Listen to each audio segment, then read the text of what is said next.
Good evening and welcome to this September 17th, 2024 session of Quispamsis Town Council. I'm looking for an approval of the agenda, please. Moved by Councillor Olson, seconded by Councillor Thompson on the question. There are none. Please vote now.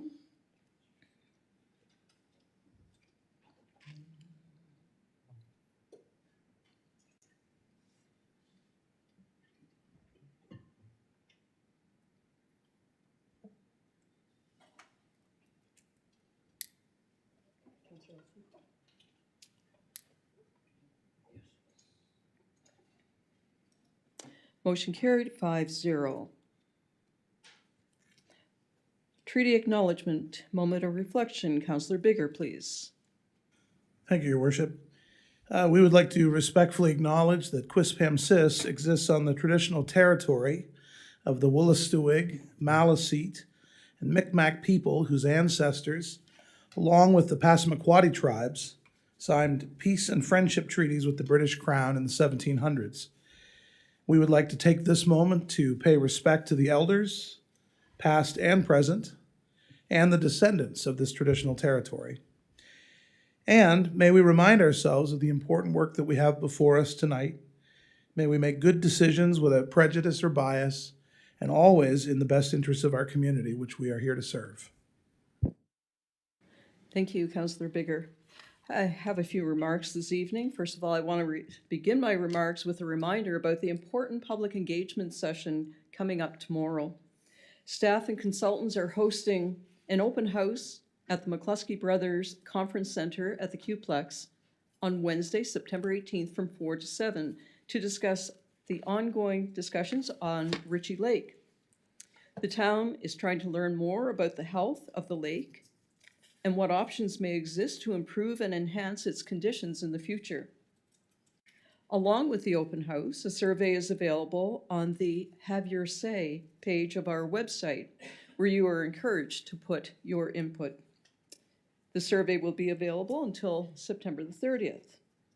And I want to thank all who took the time to attend recent public engagements on the BMX Dirt Bike Jump Park and the Hammond River Park Master Plan. Improvements are ongoing and will help shape the future of recreation in our community. We will continue to release updates when appropriate and encourage you to follow and provide input on these processes. The Firefly Splash Pad will shut down for the season on Sunday, September 22nd at 8 p.m. The washrooms at the splash pad are expected to remain operational for a few more weeks. The public will be notified when they are expected to close. The local host organizing committee is seeking volunteers for the 2024 Under-18 Women's National Hockey Championship, which will be held here at the Qplex from November 3rd to November 9th. This is a unique opportunity to connect with old and new friends and support a national competition in our community. Volunteers are needed for the game operations during the 8-team tournament. Positions include access control, fan experience, merchandise sales, 50/50, programs, and much more. The deadline to register for volunteering is Friday, September 20th. Find a link to register on the page News and Notices on that section of our website, quispamsis.ca. It's not easy to think about a day when the high temperature flirted with 30 degrees, but the KV Santa Claus Parade has been set for the end of November. The 26th annual KV Santa Claus Parade is scheduled for Saturday, November 30th, starting at 6 p.m., running along the Hampton Road from Kennebecasis Valley High School intersection to the Hampton and Clark Road intersection in Rothsay. Registration is expected to open after the Thanksgiving long weekend. It's a wonderful way to get into the spirit of the holiday season and make memories with your friends and loved ones. If you've ever thought about volunteering to serve on a town committee, maybe this is the opportunity for you. The town is seeking applicants to be considered for the appointment of the new Port St. John Community Liaison Committee, and this is for non-elected people. Anyone interested in serving on this or any town committee is asked to complete a town committee application online. The deadline for applications is Friday, September 20th for the Port St. John Community Liaison.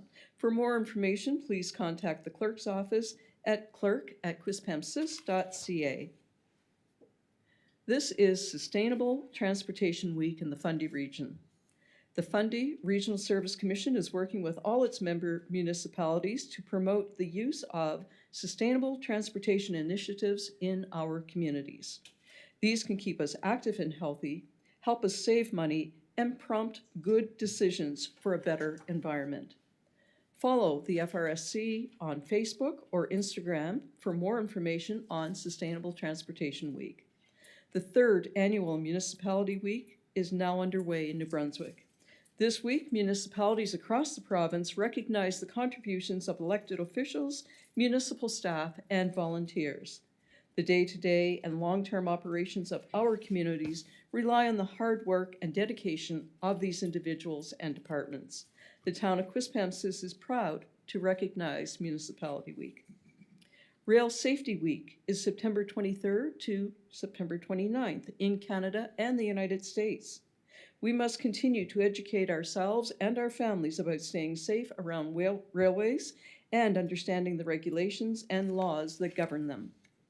Last year, there were 229 railway crossing and trespassing incidents in Canada, resulting in 66 avoidable deaths and 39 serious injuries.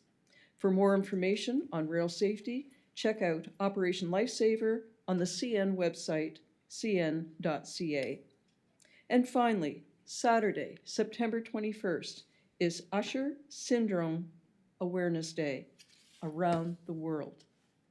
Usher syndrome is a genetic disorder characterized by the loss of both hearing and vision. It is the most common form of inherited deaf and blindness and affects up to 17 out of every 100,000 people. I invite you to take a moment to recognize Usher Syndrome Awareness Day on Saturday and learn more about fightingblindness.ca. Those are all the notes this evening, and we will continue on now with our work here. I'm looking for a disclosure of interest. Seeing there are none. Presentations, there are none. Public hearing.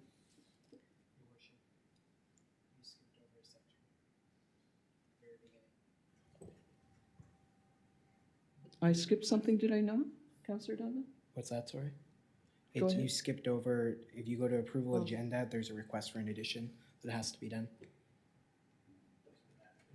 Oh, okay, I'm sorry, I didn't have it here on my printout, and I know I've been, you go ahead then, Councillor Donovan.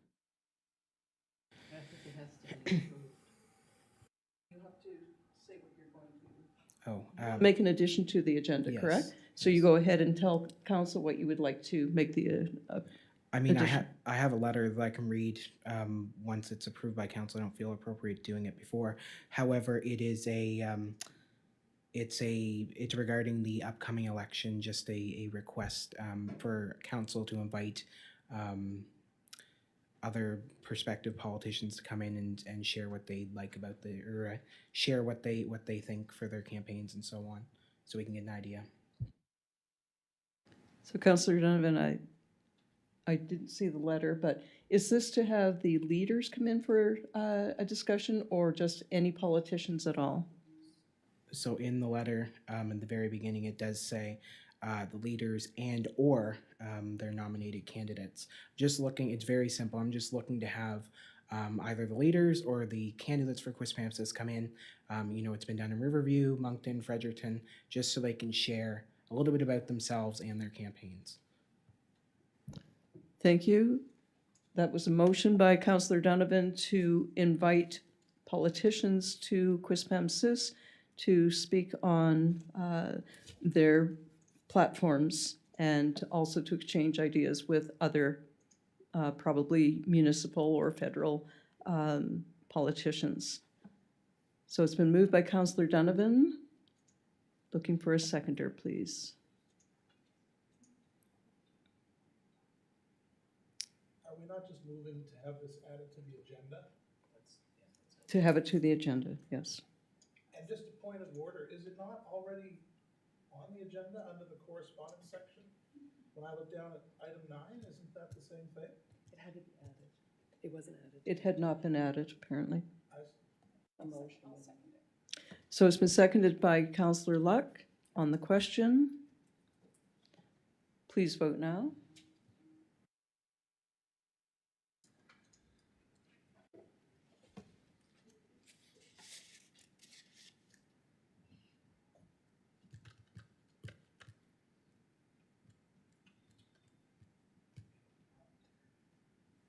Counselor Bigger.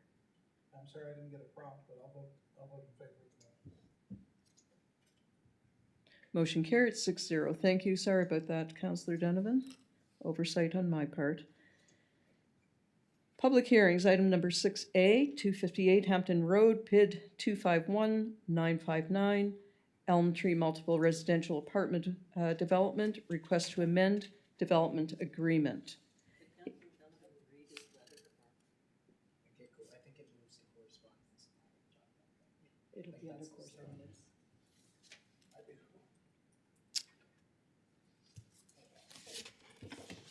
So should I read this now? Okay. So we have a public hearing this evening. So council holds public hearing, SC 111 CPA. Anyone who wishes to speak for or against the proposed amendment may do so. Council reviews, PAC's reviews. I'm going to ask if there's anyone here to speak for this amendment. Is there anyone here wanting to speak for? Please come to the podium and give your name.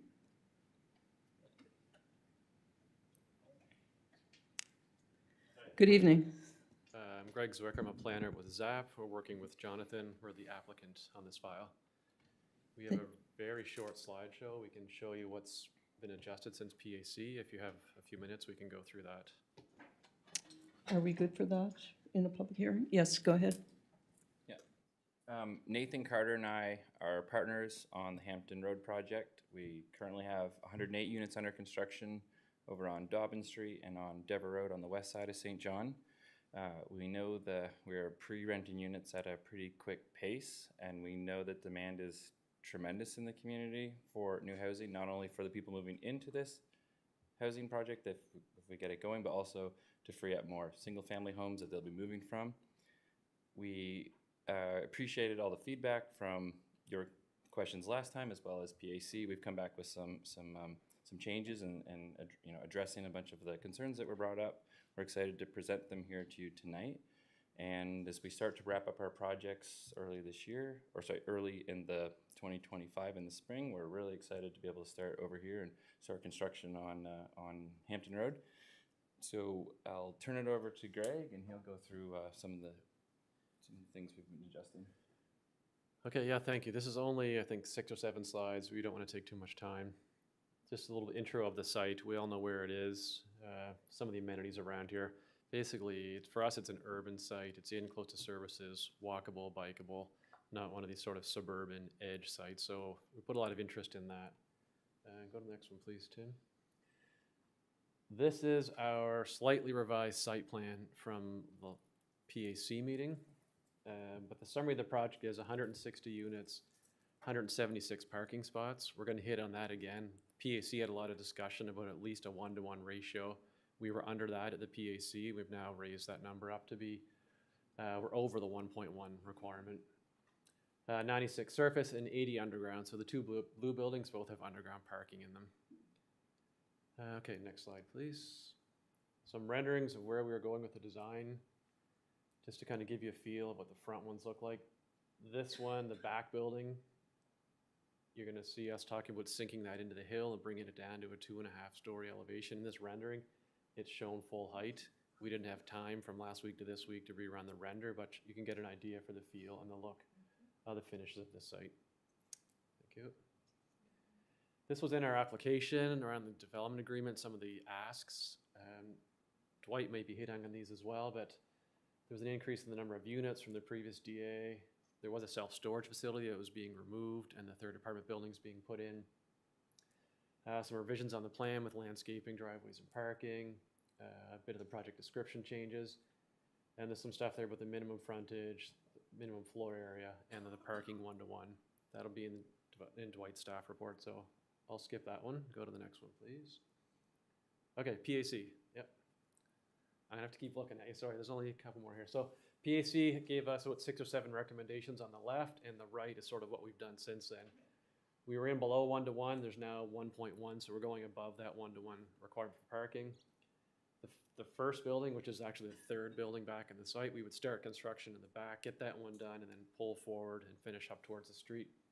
So that building is now going to be pushed down into the grade, and from the back, it'll look like a 2.5 story. We've got about 2 to 3 meters, 10 to 12 feet of slope, plus we're gonna push the building down into the hill a little bit. I'm gonna show you a quick image on that. Right here.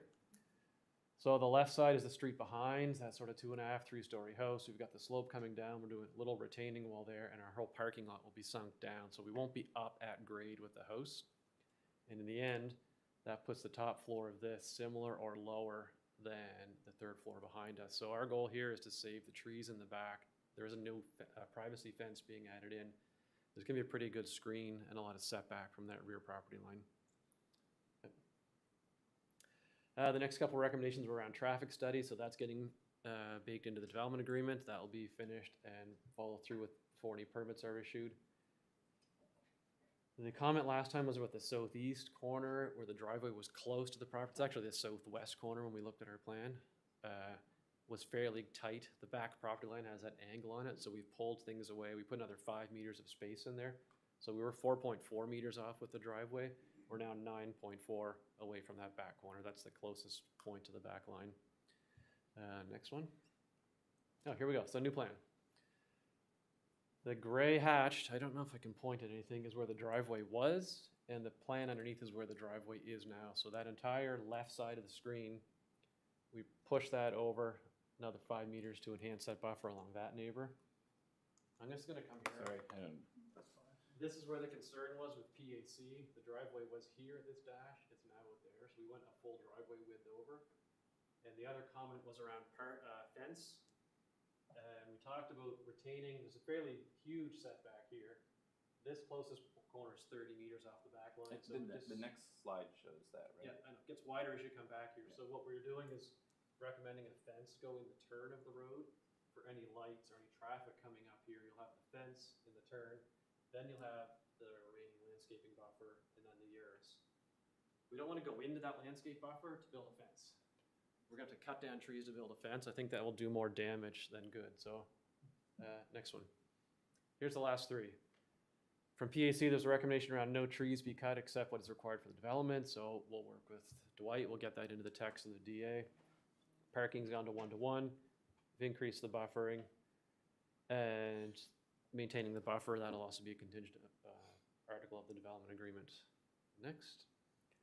So kind of my closing at this point, we may respond after if there's questions, is that every municipality we're working in right now needs housing. And every one of them is tough, every one of them is tricky. Normally in existing neighborhoods where there is some tension with the neighbors, what our firm is trying to bring is quick, efficient housing in existing neighborhoods where we can actually help open up the stock and bring development on. So we're working all across Atlantic Canada, and this plan, from what we've seen, is some of the biggest buffers, some of the biggest setbacks, some of the better site conditions and amenities around it. So from an architecture or planning perspective, we're pretty excited about this one. Since PAC, we've responded and made those changes, and we still have the development agreement portion with Dwight to kind of finish out those exact details of where exactly that fence is or how long or how high. So we're suggesting the corner. If council's happy with that, we'll do it there. If you think it needs to come up a bit more, then we're open to working with staff on whatever that should be. But I just want to make sure that we don't want to go cut a treed buffer to build a wooden fence. I think there's a hybrid or a combination of both that works well there. So if this gets approved through council tonight, our next step is negotiate the detail of the development agreement. I missed that last one. Then we would work on our design drawings, our architectural plans, apply for permits, and then Jonathan moves to construction. So this is the next one in line for his firm Yep. to start the building. Thanks. We'd like to move our excavators over as soon as everyone's okay with it. That's the end of the slides. Thank you. We can come back if there's questions.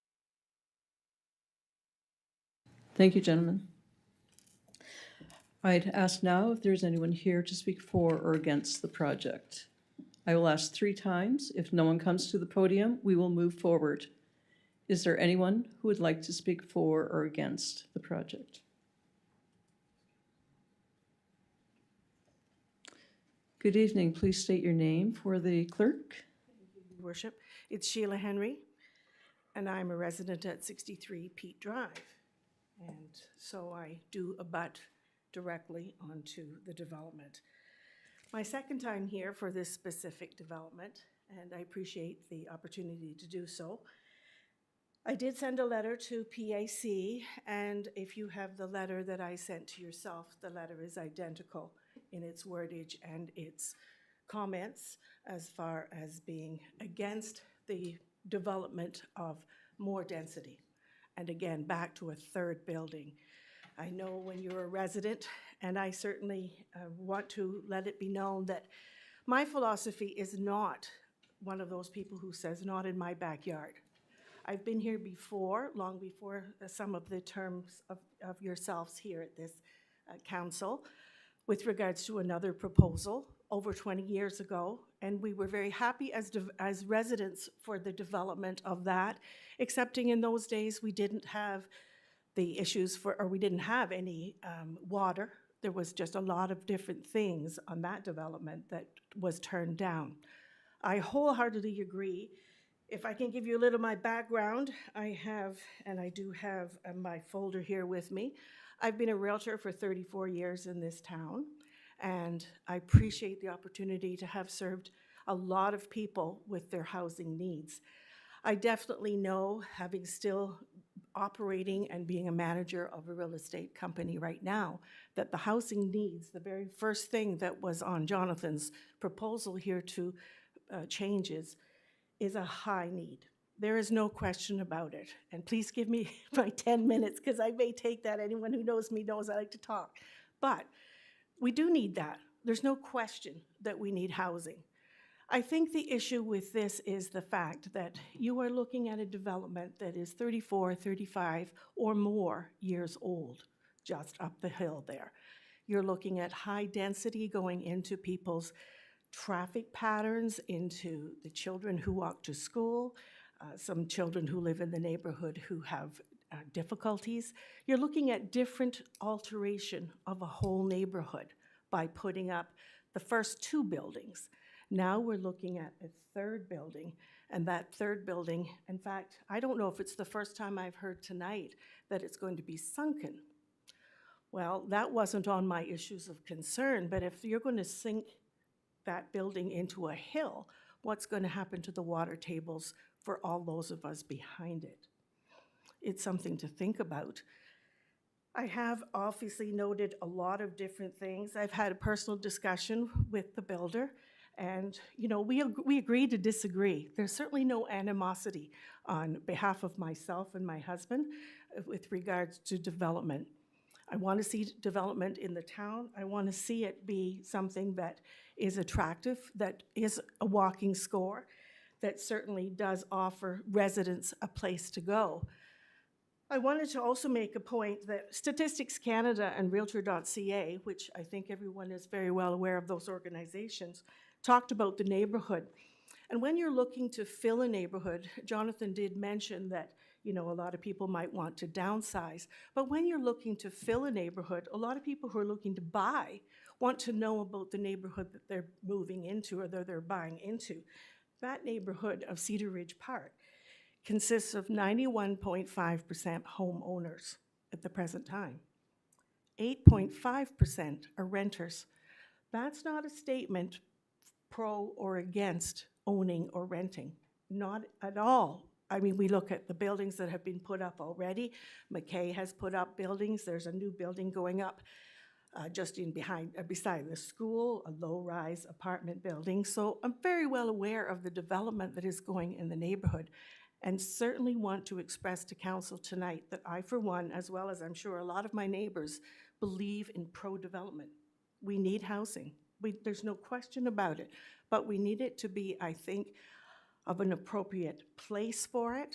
The zoning is already there, so we've already bypassed that. And I think that's why we have so few people here tonight, quite frankly, is because a lot of people opposed this before and didn't get anywhere with it. And now we're back to the 3 buildings again.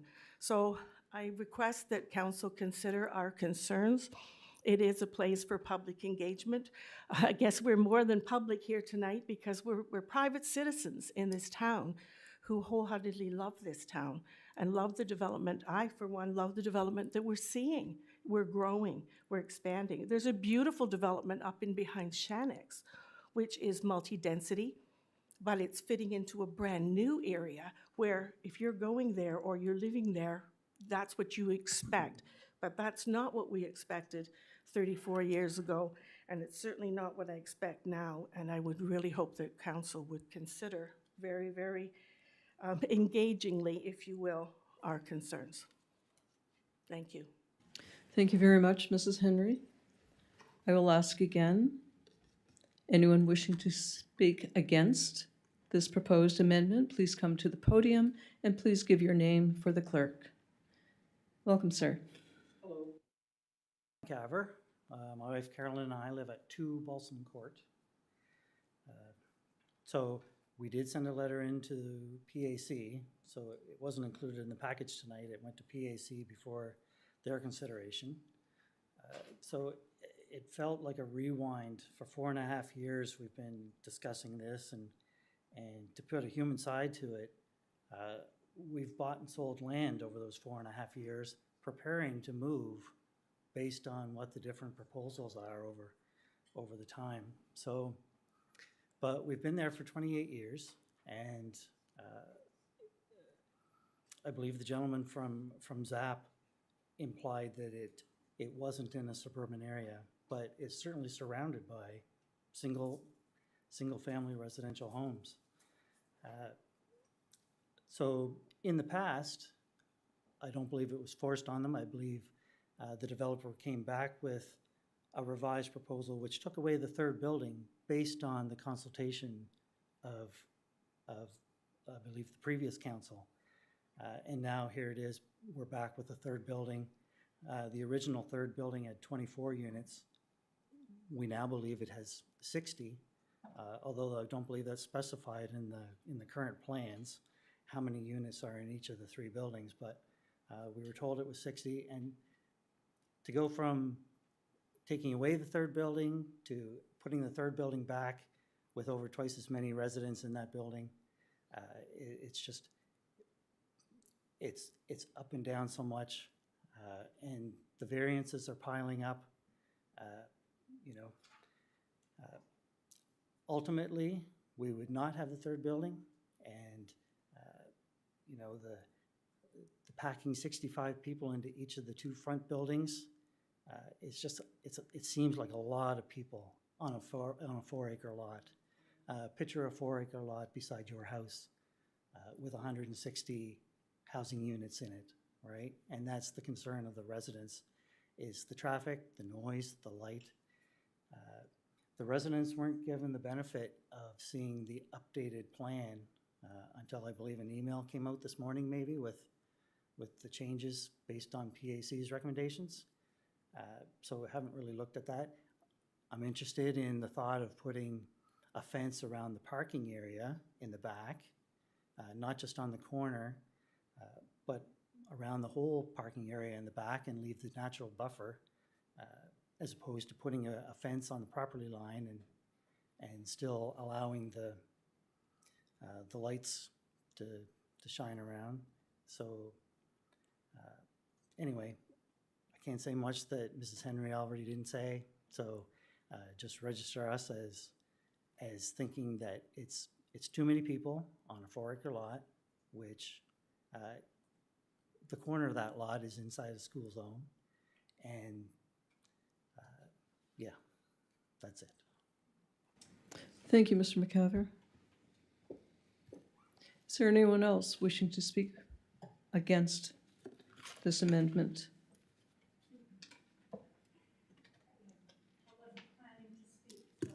Welcome. Please give your name for the clerk. My name is Beverly Tupper, and I live at 59 Pete Drive, which also is right in back of this development. And I think our main, you know all our main concerns. Our main concerns are the traffic, the number of people to have maybe 300 more people, because 160 apartments, there's going to be, most of them are going to have at least 2 people in them. So that's going to be 300 more people right there in our, kind of in our backyard. And the water, I mean, again, we are still on wells. They will have water piped to them, but it's going to disturb the water table. Something that also wasn't mentioned by my friends here, but I'm sure they remember too, is the fire concerns. We're worried about the fire trucks and all the new developments, and do we have fire protection? The children, of course, and the schools. And we're not against this. I mean, we all want development there, but we want something that fits, something that, I don't know, it's overwhelming for us who live near it. It's just too much in what we think of as too small a space. I understand it's about 4 acres, I believe.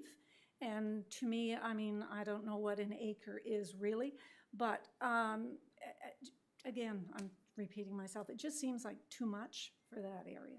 That's, so I'm just going to have oh yeah, one other thing too that I had thought about is they talked about widening the main Hampton Road out here at some point. The town has, I think, considered continuing the 3 lanes all the way up because of all the traffic that is here.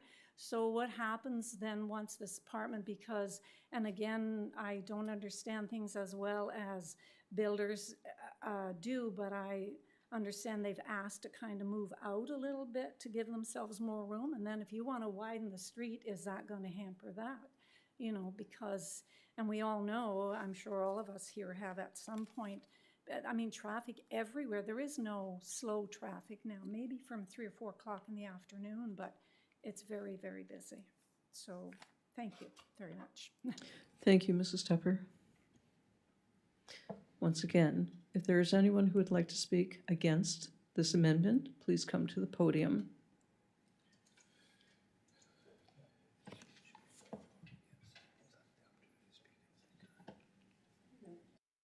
Matthews, and I live on Stonycroft Road. I'm not directly affected by the development. What I am concerned is the changing face of the town and the traffic. There's so many children. The daycare walks down our road. They go up on Hampton Road. That additional traffic is going to be a problem. And I'm really concerned that we're changing the face of the town. We need the apartments desperately, but not the third 160 people. That's too many for the development, for the area, as far as I'm concerned. And I feel for the people and their values of their homes being devalued because people do not want to live behind that or whatever. And the water table, I'm affected by it too. And so I just think that we should look at maybe downsizing a bit and think about what the traffic is like for the children going to school, the daycare, and the people driving their cars as well. Getting out of our road used to be quick stop and you go on. It's not unusual now I have to sit there and watch 7, 8, 9, 10 cars go by before I can get out. And that's not at rush hour, that's just during the day. Rush hour is even crazier. So I think we need to think about the people who are here for years. And yes, we need the development, but also consider us. Thank you. Thank you, Mrs. Matthews. I'll ask again, is there anyone who would like to speak for or against the amendment? If there's anyone who would like to speak for or against the amendment?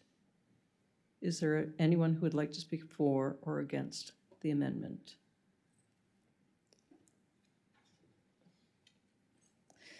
We move now to reviewing PAC's written views. I don't know if council has anything they would like to ask or comment on?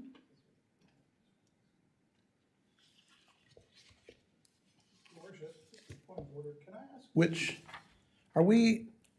is this where we are? Section 111, Community Planning and Act? No. Okay, Counselor Bigger, I'm over here on public hearings. okay. Thank you. Counselor Donovan, please. Thank you. I'm just looking at, so we have one, which is written comments, and then two, which is the planning advisory notice of decision. If memory serves me correctly, in the past, we read that out, correct? Does that have to be read out to, like, publicly? Yes, I believe, oh, Because I can read that if so. Sure. Take notice that a decision of the Quispamsis Planning Advisory Committee, the committee, was rendered in the matter of your request pursuant to the provisions of the Community Planning Act of New Brunswick. The matter requested, Planning Advisory Committee written views to Council for an amendment of Section 59 Community Planning Act agreement for the Elm Tree Hill multiple residential apartment development at 258 Hampton Road, PID 251959. Decision of committee, which was on the September 10th. The Planning Advisory Committee supports the proposed amendments to the Section 59 Development Agreement for the Elm Tree Hill multiple residential apartment development as presented to the Council and the committee through the application to amend and supporting documents as received by the committee from the Town Clerk's Office, subject to the following terms and conditions, with such terms and conditions being incorporated into the amendment. 1. On-site parking shall be not less than 1-to-1 ratio. As such, a variance from the parking requirements of the zoning bylaw is hereby granted. 2. The proposed third building being located furthest at the rear of the subject property and being presented as 3 stories in height shall be situated and constructed on the lot having a flat roof, a visual elevation appearance not exceeding 2.5 stories, with all reasonable steps taken to mitigate the impacts of those properties along Peat Drive. 3, a traffic study completed by professional engineered license to practice in the province of New Brunswick must be submitted and accepted by the town prior to commitment or commencement of construction of any building on the subject property, and all recommendations of the report must be completed prior to the occupancy of the final residential building on the subject property, unless the report requires the satisfaction of all recommendations earlier. The location of the laneway access near the southeast corner of the subject property must be adjusted to provide a larger buffer zone and a privacy fence. 5, the landscaping plan must provide sufficient means of buffering of the laneway along its entirety, abutting 254 Hampton Road, with subject means including vegetation and trees of reasonable maturity to provide screening or a privacy fencing, or a combination of both. 6, tree clearing shall be managed and shall not be beyond that reasonably required and expected for the development, and the tree management plan as required in the current agreement shall remain in effect. 7, adherence to the variances from zoning bylaw section 9 for the lot width, section 9B1, the minimum floor area for a one-bedroom unit to be 37 square meters, and parking ratio as stated herein, section 911, and 8, landscaping and buffering plans demonstrating reasonable measures to mitigate potential impacts on neighboring properties shall be incorporated into the development agreement, and such measures shall be constructed to the satisfaction of the development officer. The Planning Advisory Board is only for the Council's review and amendment of Section 59 Development Agreement, and it was dated the 12th of September. It's signed by Leanne Kay, the Secretary. Thank you, Councillor Donovan. Mr. Colburn.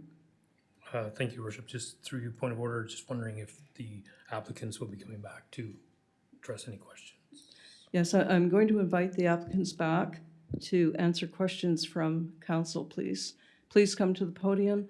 And Jonathan, I know we have your first name. Could you just give your last name for the clerk, please? Jonathan Rasenberg. Rosenberg. I'm going to go to Councillor Luck. Thank you, Your Worship. I actually have a few questions I believe would be directed towards Dwight in regards to just a few kind of general questions, and then I actually have a few questions for our visitors. Just in terms of, someone had mentioned about disturbing the water table. I'm not a well driller. I know very little about this, but my understanding was the apartment buildings are going to be on town water. So I just wanted to kind of confirm with you how that would affect the water table, like, because it's coming from a different area, it's, I'm assuming, for town water. I just wanted to, I guess, confirm that first question. Thank you, through you, Your Worship, to Councillor Luck. So in the initial application, when there was 3 buildings, there was a concern that was expressed regarding the underground parking and how deep the underground parking would be and whether that would have an impact on the groundwater table. That part of that application process, there was a request to have a report come from an engineer, and an engineer did file a report that indicated that the excavations and the underground parking and those types of operations would not have an impact on the groundwater table, and that is available should it be wished to be viewed. But that was part of the initial application back in 2020. And my second question directed to you is, it sounds like we are doing a traffic study, and I'm just curious what the process is once we find out the outcome of that traffic study. So, you know, what happens if they say there's going to be, you know, 500 more cars driving? Like, what's the process if, you know, it gets approved and then traffic study comes back and says, yep, there's going to be lots of extra traffic? So what's kind of the process, if you can explain that to me, please? Thank you, through you, Worship. So as noted, the traffic study has been a part of this application from the get-go and been a recommendation that's been part of the development agreement. The traffic study has not been undertaken to date. As there's been a request to increase, obviously, the number of units and the density. Just a couple of things to note. Obviously, there's been a reduction in the parking spaces. The parking bylaw says you need 1.5. So, you know, there is a reduction in the parking spaces, and that's part of these developments. Is obviously looking at the downsizing part and those types of things. The control we have, and it's important to note, is through the development agreement process, terms and conditions can be established that says, and as was noted by PAC, the traffic study must be done prior to construction of the building. Council has the authority to say, okay, we recognize PAC is saying prior to construction of the building. You essentially have the authority to say we want a traffic study done prior to any construction, any tree clearing, anything happening on the property, period. The reason I put that out there is because depending on what the recommendations of the traffic study may be, it may have some sort of impact on the actual project itself. So it would be good to know those things up front, and you know what those recommendations would be based on infrastructure changes, mitigation of traffic impacts, and then the overall impact on the actual development itself. So that is something that can be built on to the recommendation of PAC and integrated into the actual development agreement. Now, whether that recommendation comes back and says, you know, the recommendation recognizes that the major impacts are not until full build out, those are maybe things that are in the report once it comes forward. They may say at, you know, building 1, there's not significant impact. However, prior to building 2, you need to do X, Y, and Z. So, but those are things that we can do up front prior to any development, anything happening on the site, which I would advise is probably reasonable given the magnitude of development in terms of investment and all those types of things, to make sure that there's no sort of hidden things coming or unexpected things coming.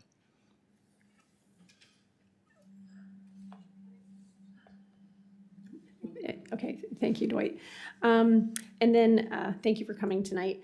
I was just wondering if you could comment on the presentation you were giving. You were talking about, and I just wanted more clarity, and you know how it's going to be the 2.5 story in the back.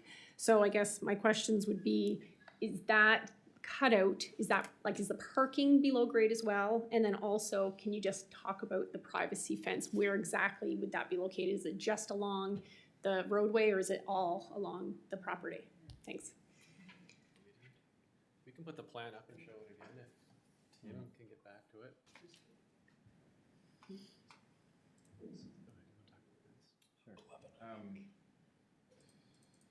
That's good. Oh, that last. There. Yeah. I mean, so I appreciate everyone's concerns being shared here tonight. If it was in my backyard, I would be up here speaking with concerns as well. So I totally get it, and I appreciate it. That's why I went around and talked to most of the neighbors, to try to get more feedback. So we feel like, there's two things that the fence accomplishes. One is to, you do have cars driving up and headlights shining. So I guess the question is really about efficiency. Where does that fence create the best balance of protecting from disturbance from our site to the neighbors, as well as creating the privacy that they want, and it makes sense that the site works for everybody. So we are open to putting a fence basically wherever you tell us to put a fence. So the question is, and disturbing the site. We also don't want to go cut a wide, to put a fence in, to put posts into a proper fence, you actually need to take an excavator and a chainsaw and go cut. So we're open to either side, so we could either do it at the back of the driveway right away and really keep that green space like it is now, pretty much, which is very beautiful. I agree, and that's why we've been trying to push the project to the front of the site. Or we could put a fence at the back, or we could do both potentially. Or we thought there might be, a section where we have the higher. I do know that blocking that car light traffic is important. On the site, it's all going to be directional downlighting. It won't be like a light on the edge of the building shining back. It'll be directly below the lighting that's there, which is important. And we also moved the driveway along. They're not here tonight, but the neighbor at just to the west of us, just 258. We did try to pull that back away from the because there is some really nice mature trees in there. We'll do our best to keep them. Roots do go quite a way, so we'll have to work with that. But we're happy to work with the landscape consultant in the town to make sure that they're happy with the site plan. We'll demarcate it really well. I'll threaten my guys with death if they cut any wrong trees. We'll do our very best to not get there. Not take down any trees, than is absolutely necessary for construction. I appreciate the tree buffer, and I think it's a good benefit for our residents as well. Thank you. Councillor Bigger, please. Thank you very much, Your Worship. And I want to say thank you very much to the residents for showing up. As Ms. Henry points out, perhaps there's some people who feel it's fait accompli and perhaps would not want to come, but I appreciate you guys coming in and expressing your concerns. We're very eager to hear from folks, just as we're eager to hear from the developer and get insights from our planning experts. And the way this sort of played out this evening is you guys sort of stole the Planning Advisory Committee's thunder, because you gave us all the solutions to the concerns that they raised before we even read what their official concerns were.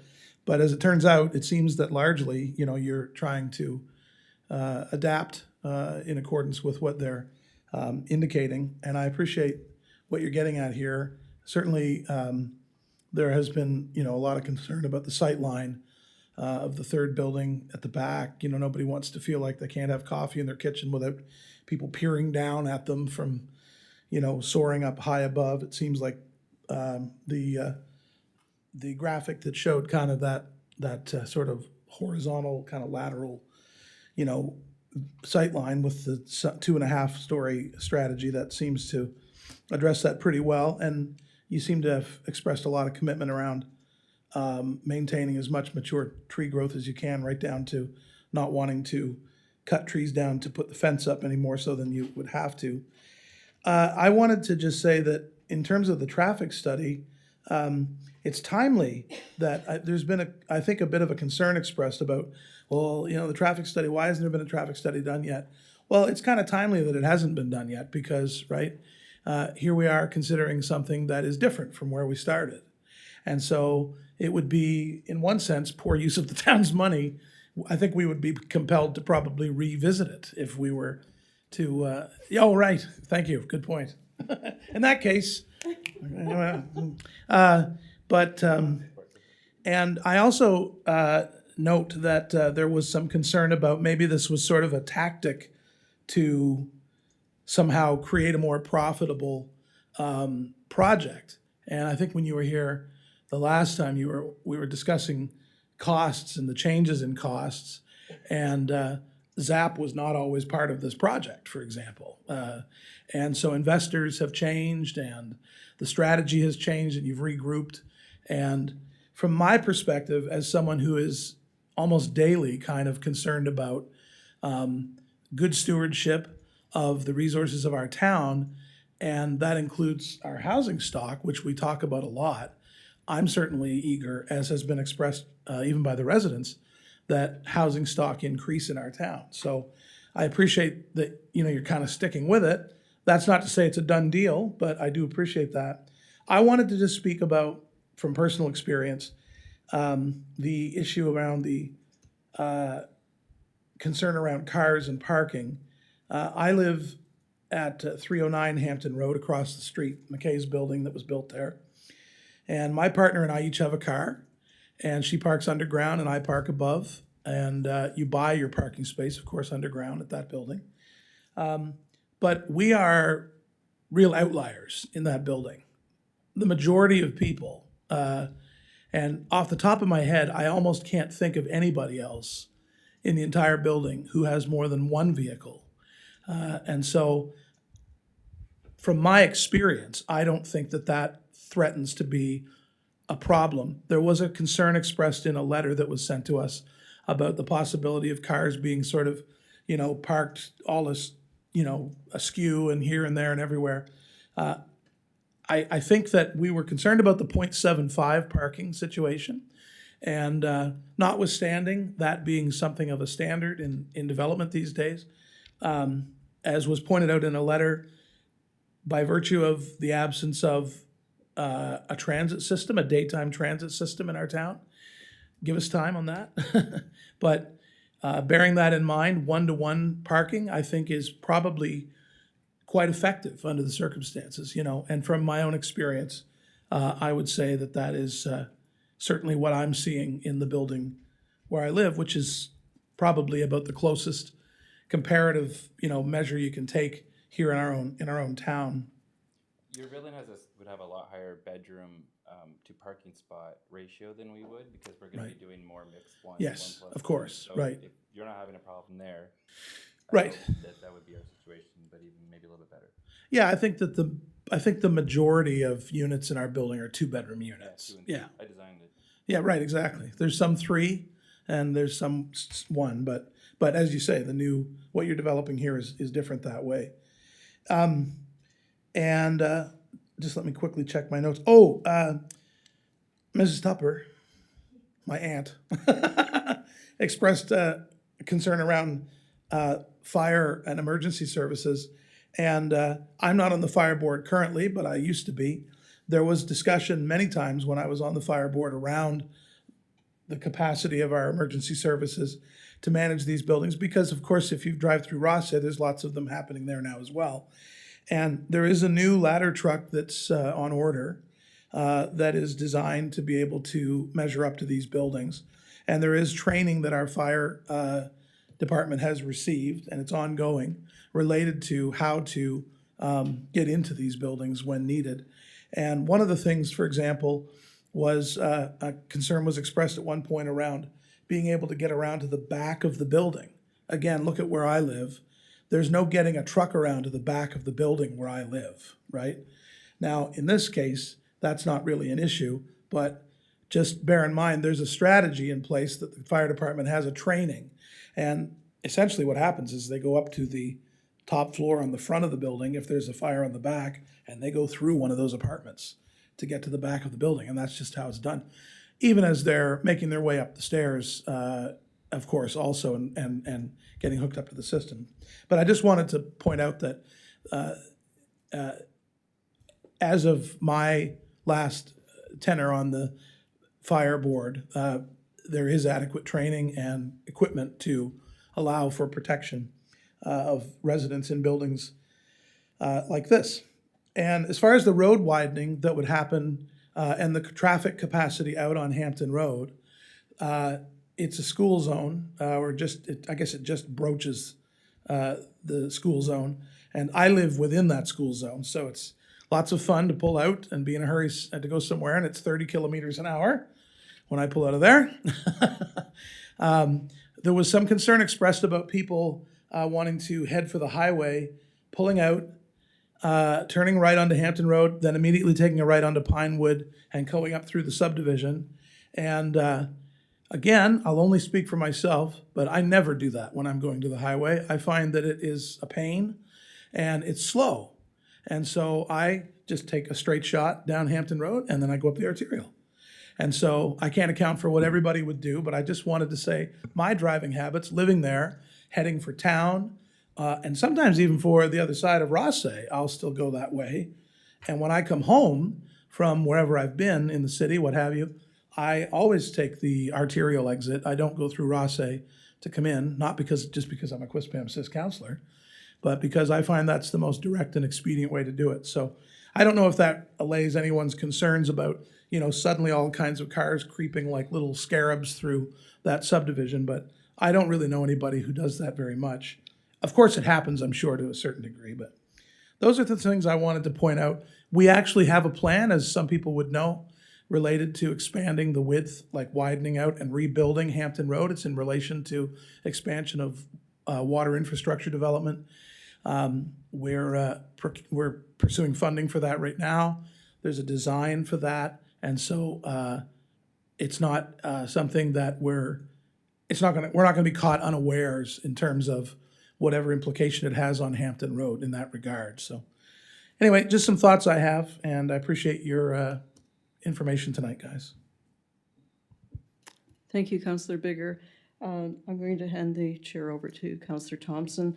I have some concerns, and it stems back to, I think, almost 4 years ago when this was first presented, and the changes that have taken place. And it just seems like rapid fire over a long 4-year stem of time that, we were going to have a pickleball court, we're going to have a walking track, we're going to have, several amenities, storage units out back. They're all gone. You're creating smaller apartments, no storage units. That would be a concern.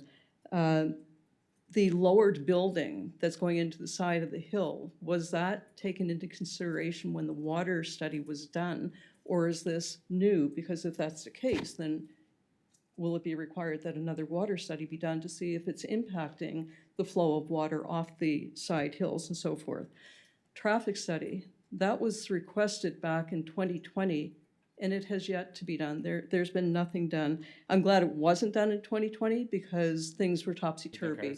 Yes, during the COVID period. However, at this point in time, with the volume of traffic on this road right now, and I live on Hampton Road, so I know what the volume of traffic is like, I would like to see that done first and foremost. Before one branch is cut, I would want to see that traffic study done. Not even to put a shovel in the ground. That would be coming from me. The changes to the footprints, the number of buildings, the number of people. It was here, then it was down to 2 buildings, now it's back up to 3 buildings, more people. And again, as Councillor Bigger had pointed out, when it was a 0.75 car, allowance.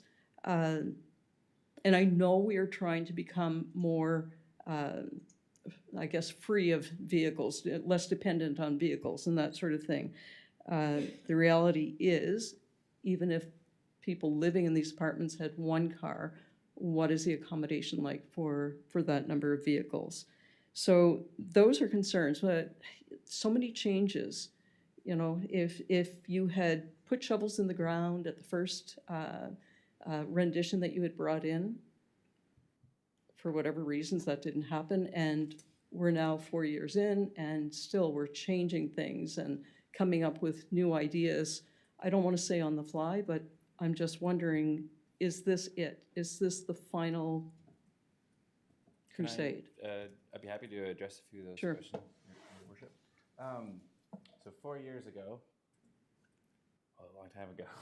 So back when interest rates were about a third of what they are right now, back when construction costs were about half of what they are now, back when our vacancy, our population growth, vacancy demographics looked very different in Atlantic Canada, St. John, New Brunswick, Quispamsis, there was different, there's 3 different iterations of this project. I've been working on this piece of land. I talked to the original owner back in 2014, I believe, so I'm 10 years in. I've done a lot of projects since then. I'm really committed to getting this one across the line. I've really staked a lot on it. So, you know, across, and Greg could also speak to this, across Atlantic Canada, across Canada, unit sizes have gotten smaller.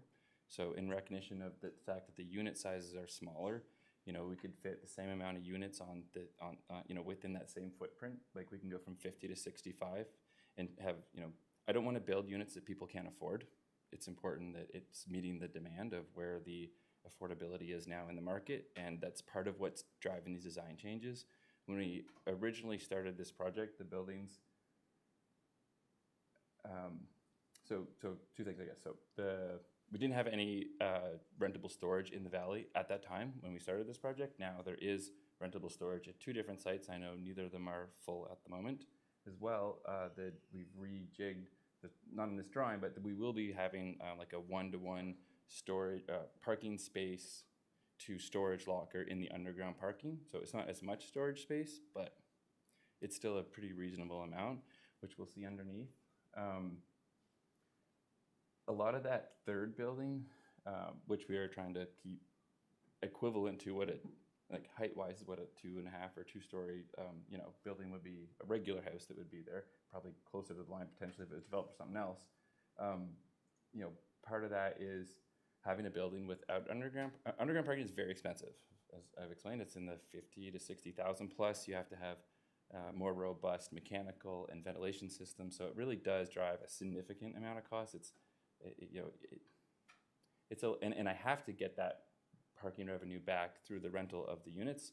Otherwise, the bank won't give us the money to start with, right? If they don't think it's a reasonable achievement. So this third building at the back, first I like being on the back first because it gets the construction out of the neighbor's backyard as fast as possible because it'd be the first building, but it also does help us in an overall way meet the density that the site needs to be able to have, you know, a reasonable amount of affordable units in the building as well. When I say affordable, I don't mean like they're not free. They still cost a lot of money to build, but it does help get, you know, more affordability on the site. And by pushing down those land costs and development costs, by having more units, it allows us to have a less, an easier, it gives us cheaper rents overall. Helps our debt service ratio, gives us more affordable rents. Even people that, you know, when I say cheaper, like it's just, if I built what I was building 4 years ago, 5 years ago, like in the building you were in, Councillor Bigger, I would be having to charge like $2,800, $2,900 a month for the bank to approve a loan for me to even to start the project. So we're really just responding to the demands of, you know, the realities of construction, the realities of demand is still in the community, more so than it ever was. And, you know, what we just had to do to tweak it to make the numbers work in this. We did the best we could to, originally we started wood, then we went to concrete. Well, during COVID, wood went ridiculously expensive, concrete went down. Now we're back the other way. Wood's cheap again, concrete's up. So we're just responding to at the end of the day, the bank, CMHC, is the one that dictates whether we can build housing or not, and they have a very strict criteria about the thresholds you need to meet for rental achievement, you know, for size, for like it all drives off those metrics. And any other developer would be in the same situation we're in. I didn't want it to be slow. I wanted this to be done a long time ago, but we're just dealing with the realities that are in front of us. We're going from like a 40-year mortgage, now we're doing a 50-year mortgage, because that's what every developer's doing right now, because you have to. So we're doing the best we can to match. It's been challenging. It's not, I don't think, other than the last building that I helped get going, which is the one that McKay did, no apartment buildings, it's not like we're dragging our heels. No other apartment buildings have been built in the valley. Just the one that was started, I mean, they're just finishing it. They're under construction there behind the Shanix now.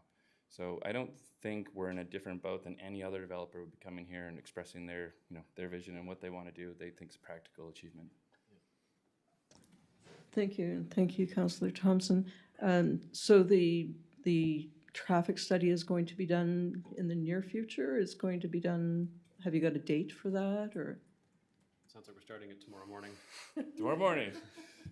I think As of the soon as we have traffic, the go-ahead. I think of the traffic study is, if it says it doesn't work, we don't build anything. Mhm. Right, nothing happens unless that traffic study says it's a viable option. So it's a pretty good harness, pretty good safety valve for you that if it doesn't work, nothing gets built. And we'll get our engineer to talk to your engineer and see what the solution is. Okay, I'm going to turn it over to Councillor Olson. Thank you, Your Worship. Thank you for the latest information. I can relate to the concerns of your developer. Everything that you've said is the way that it's happening nowadays in the world. There's a national movement through the building code, changes in that to reduce the footprint on lots to where we have an acre lot. They might want to, in the future, they're going to be broken down into possibly 3 to 4 units so that it can be developed that way. And when I was at FCM, they were talking, all the municipalities were talking about it, that there's a movement, and they're basically being encouraged to adopt to that better use of the land and infilling and all that stuff. This will be the most profitable piece of land in Quispam for the town. Yeah, I can understand that. But, you know, the complexity of decision-making with the construction of a site in that is difficult. And as a council member, I refer to staff for a lot of their input and the professional evaluation of development in our community. That's with our director of engineering, our planner, and everybody else that's involved with that. And they're giving us professional suggestions, recommendations, what's happening around that we can relate to. And I appreciate all the concerns that are brought to us each time by the residents. And I'd like to think that you have adopted a lot of their concerns and initiated changes to your plans to recognize those concerns. When you've got water runoff in a community, the land, we have open ditches. So the water will go into the land because we've got a lot of wells in that. But we're digging a hole for an apartment. And if anything, it redirects maybe some surface water, but it doesn't restrict it. And it doesn't hide it anywhere. It still absorbs into the ground. So I think that I respect the opinions of our staff who work with this stuff every day, and recognize the concerns of the residents. So thank you. Thank you, Councillor Olson. Thank you, gentlemen. And there is a motion.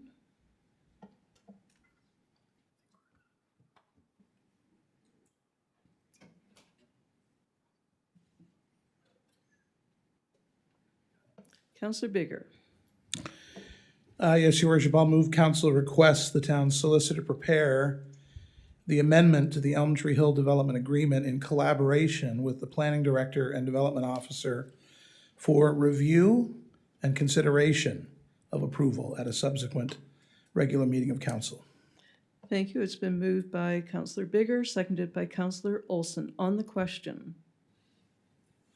Councillor Luck, please. I just wanted to seek some clarity. So if we're potentially approving this at a future meeting, will the traffic study be completed before we discuss it again?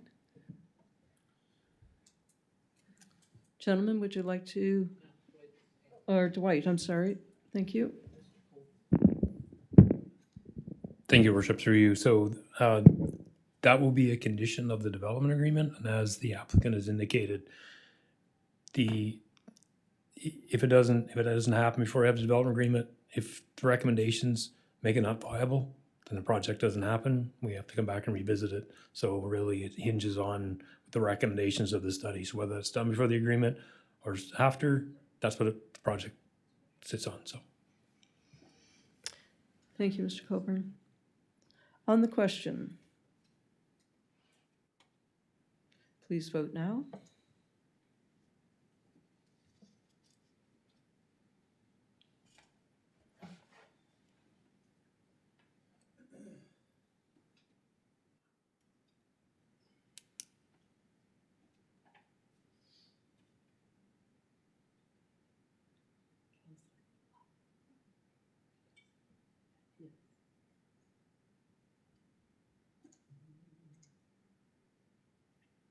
Motion carried, 5-0. Thank you very much for being here this evening. Item number 7A, regular meeting minutes from September 3rd, 2024. Could I have a motion to receive those, please? Councillor Bigger. Move to receive the minutes as prepared. Moved by Councillor Bigger, seconded by Councillor Thompson. On the question, please vote.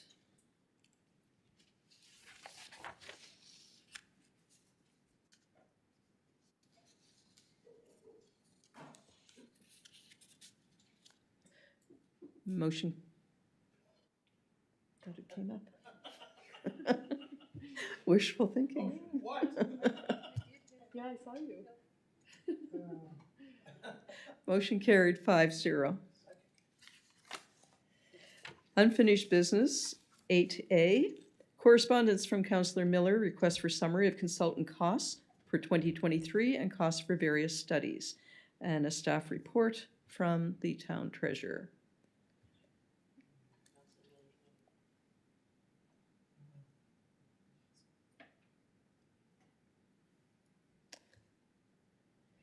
With a motion on the table, please.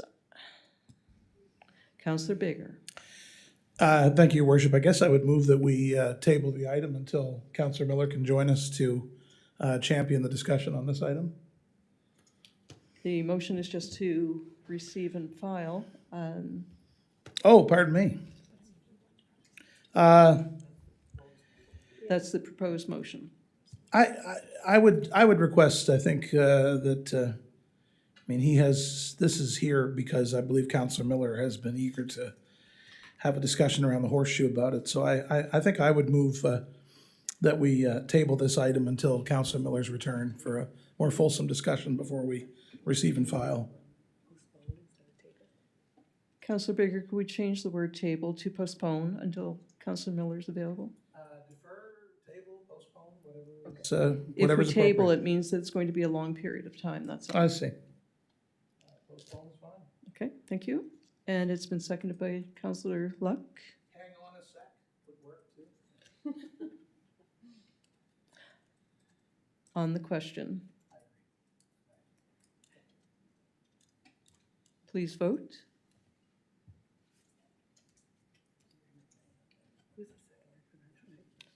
Councillor Bigger moved it, Councillor Luck seconded.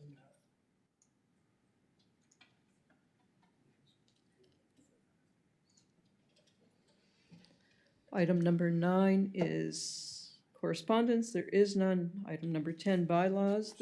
Oh, sorry. We do have correspondence. Again, it's not on my sheets here. So we will go to, We're just waiting for the vote. there we go. It's been moved 5-0 that we wait until Councillor Miller is available. Okay, now we have correspondence item number 9, and that is from Councillor Donovan. Councillor Donovan, please. Thank you. I'll just read my letter from earlier. With the 2024 provincial election approaching very quickly, I'm writing to request the council authorize and or direct the CAO to formally invite the 3 leaders of our province's main political parties, Susan Holt, Blaine Higgs, and David Kuhn, and or their nominated candidates to present to Quispamsis Council at our upcoming October 1st regular meeting. When I ran for council, one of the things I heard consistently is that our residents didn't know who was running, what these people stood for, or the ideas that they had. In an effort to further encourage individuals to vote and also to allow our residents and council an opportunity to learn more about the people or parties that could potentially represent them for the next 4 years, I think it would be wise for us to extend an invitation to these individuals. It would also be a chance for council to respectfully express any concerns or priorities that we have, as this election could impact the municipality heavily. So my motion would be to request that council direct the CAO to formally invite those leaders or their candidates to the October 1st meeting. Thank you. It's been moved by Councillor Donovan. The CAO invite the people who are running in our community or each of the leaders to come to Quispamsis, Noah? It's been moved. Is there a seconder? Councillor Thompson. Moved by Councillor Donovan, seconded by Councillor Thompson. On the question, Councillor Bigger. Thank you, Your Worship. I just note that the motion as listed here doesn't actually distinguish nominated candidates in our community. So the final motion will reflect that. This just says the leaders and/or their nominated candidates. Obviously, we're not talking about Caracat, we're talking about Quispamsis, so. I just wanted to be sure that the final motion does reflect that. Thank you. Just for accuracy. Thank you, Councillor Bigger. On the question, it's been moved by Councillor Donovan, seconded by Councillor Thompson. Please vote now.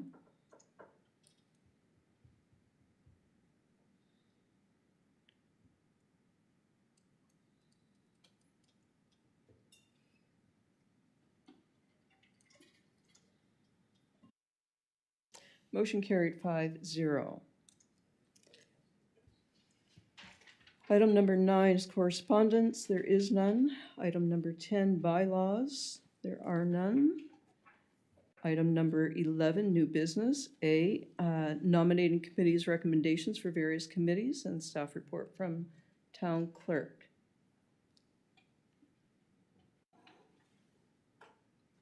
And there is a motion there. Councillor Luck.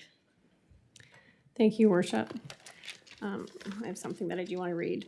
So, the Quispamsis Police Board's primary responsibility is to provide oversight and direction while fulfilling its fiduciary duty to the residents of Quispamsis and Rothesay.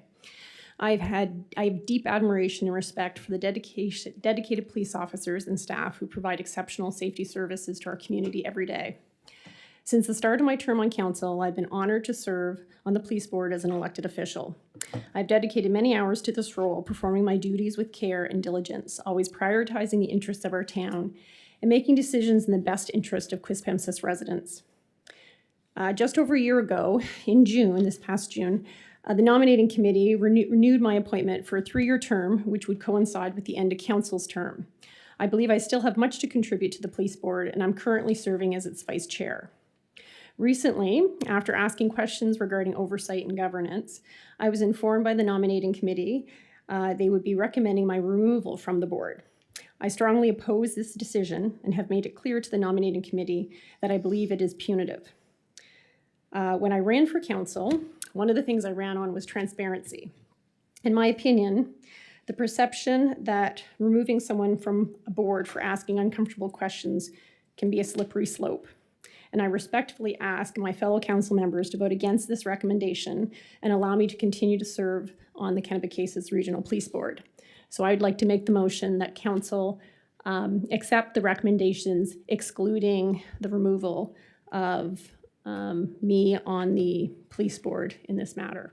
Thank you. Thank you, Councillor Luck. It's been moved by Councillor Luck, seconded by Councillor Donovan. Correct? Yes. Thank you. And I'd like to speak to that. The nominating committee met based on some of the things that were discussed with you at a nominating committee meeting. And it was determined that in the best interest of the people for whom we are here to serve and for yourself, that we would replace you on the police board in the immediate future. So it is the responsibility and of the nominating committee to act on behalf of council. It is a bylaw, so this is the wish of the nominating committee. The mayor and one other councillor shall form a nominating committee. The deputy mayor, the mayor, and one other councillor shall form the nominating committee of 3 and shall recommend to council prospective committee members for approval of council. I'm reading from the bylaw, and the bylaw is something that we had signed through our code of conduct when we agree to follow the bylaws as they are presented to us. All committee and commission members shall be appointed to serve for a specific term as determined by council, or in the case of regional commission or regional committees, for a term as specified in the regional agreement or legislation. Notwithstanding the foregoing, members of committees of council, regional commissions, and committees serve at the pleasure of council and may be removed at any time by a majority vote. So I just want council to be clear that this is a bylaw that we have agreed to through our code of conduct, we would certainly respect the nominating committee's decision. Councillor Donovan.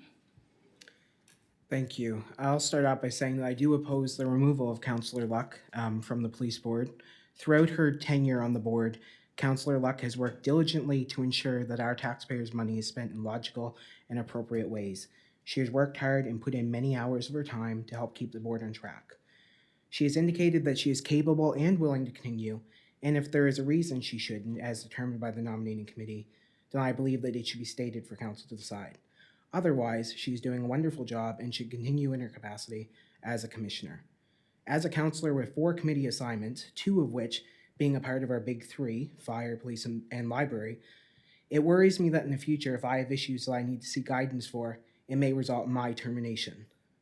I believe this creates an atmosphere that, intentional or not, would dissuade someone on council from asking important questions that could have an impact on our town. So I will be voting against her removal. Thank you. Thank you, Councillor Donovan. And again, this is a bylaw, and we follow the bylaws. It doesn't matter that we may agree or disagree, or that we choose to disagree. This is the bylaw. This is the recommendation of the nominating committee.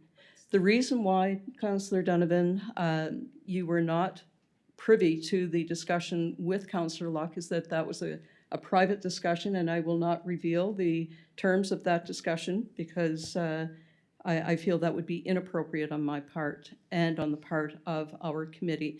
Nor have we ever had question brought to the nominating committee because we have made changes. I think these changes are always in the best interest of the community that we are here to serve, and I stand firmly by this decision of the committee, and it was unanimous between the deputy mayor, myself, and Councillor Olson.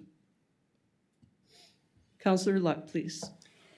I just wanted to seek clarity, Your Worship, because in the bylaw you say that the nominating committee is making a recommendation and then it's basically up to council to vote on that. So I just want to clarify because it sounded like you were saying that because the nominating committee made the recommendation that council has to follow that recommendation. I stand corrected, Councillor Luck.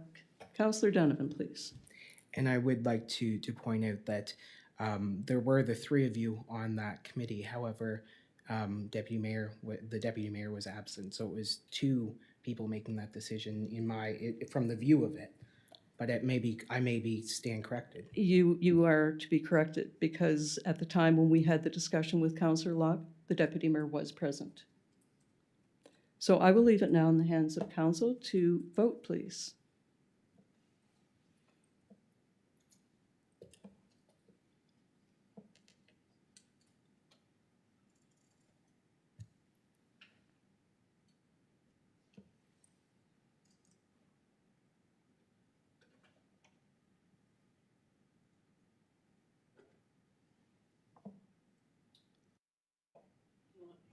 I'm a little confused. So the motion was changed? The motion was changed. Councillor Luck asked that she remain on the committee. If you want her to remain on the committee. Accept the recommendation and nominate as excluding. So can you change the motion? Just Just to put the word excluding, Counselor Lux. I do have that, actually. Okay. I apologize, I didn't realize we had made that change. Just waiting on Counselor Thompson. Counselor Thompson.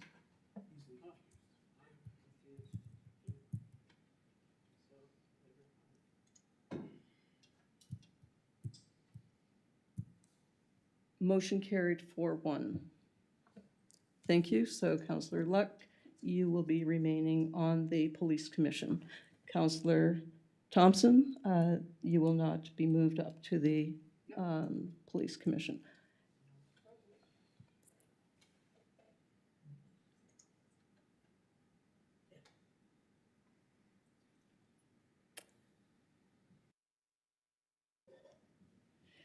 Next item,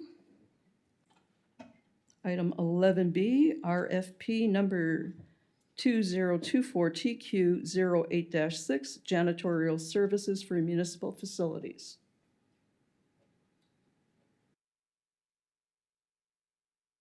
Councillor Olson, please. Thank you, Worship. I would move on behalf of Council RFP 2024TQ08-6 for janitorial services at the town of Quispamsis municipal facilities be awarded to J. Vale Cleaning for a 5-year term with an option to renew for 2 additional years. It's been moved by Councillor Olson, seconded by Councillor Luck. On the question, please vote. Oh, I'm sorry, Councillor Luck. Thank you, Your Worship. Through you to the Director of Community Services. I didn't know who put their staff report in. It's more so out of curiosity. I have no issues with the motion. Just in some of the other staff reports, it shares the other bids. And I was just curious, more so just out of curiosity, in terms of what kind of janitorial services are going for and how they ranked in comparison to the other people that put in proposals. Thanks.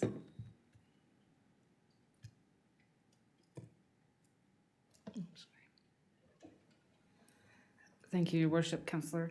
Look, we have about a $24,000 difference between the two lowest bidders and their estimates. So because our janitorial services contract is not strict with regard to bookings, so we estimate what those numbers are. So that's why we had just had the one number in there. So. On the question, Councillor Donovan. Sorry, just a quick question.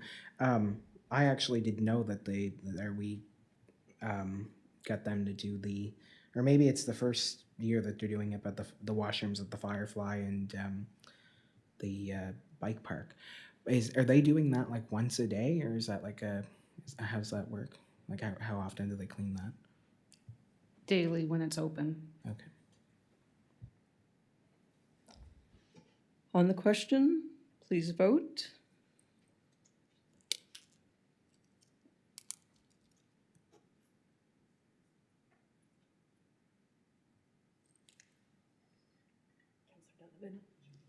Councillor Donovan?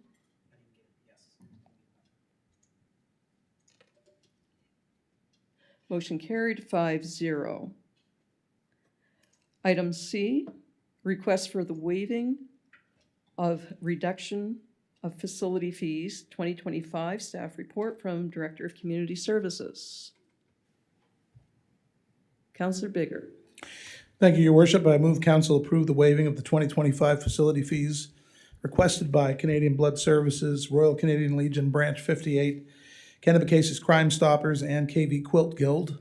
The value of waiving these fees being $10,636 using 2024 facility rental rates. Thank you. It's been moved by Councillor Bigger, seconded by Councillor Donovan. On the question.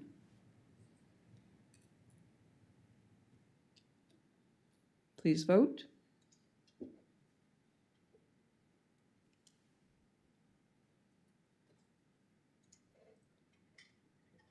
Motion carried 5-0.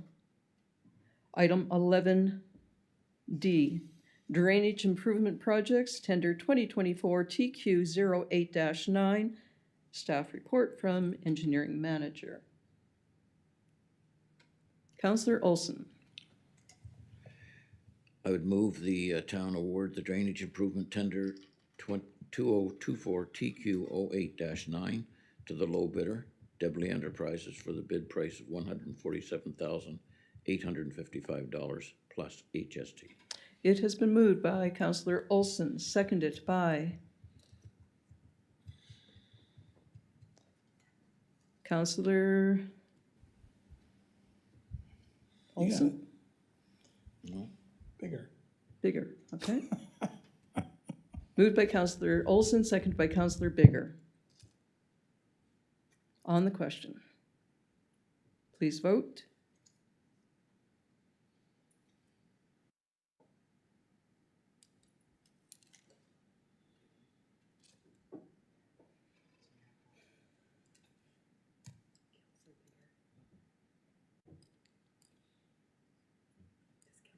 Are you in favor, Counselor Bigger? I'm in favor. Thank you. Motion carried 5-0.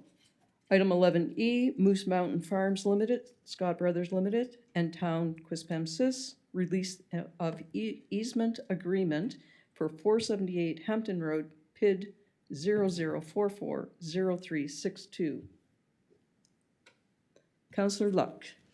I'd like to make the motion that council authorize the mayor and clerk to execute the release of easement agreement for registration and subsequent release of the municipal easement being an encumbrance on 478 Hampton Road, PID 00440362, once required for a wastewater pumping lift station and no longer required by the town.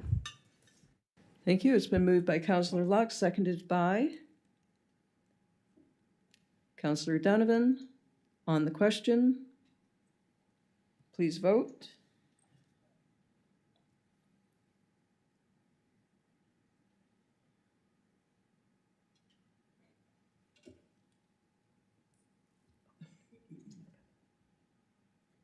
Motion carried 5-0. Item number 12, reports. Unaudited financial statements, Kennebecasis Valley Fire Department, and Kennebecasis Regional Police Force.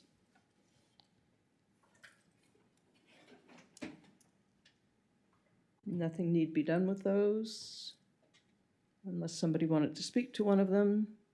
Councillor Olson. Thank you, Your Worship. I just move, We don't need a motion so on, we don't need anything? not on reports anymore. Okay. No, I have nothing to move. Thank you. Business arising from Committee of the Whole, we don't have any at this time. Looking for an adjournment, please. Moved by Councillor Olson, seconded by Councillor Thompson. On the question.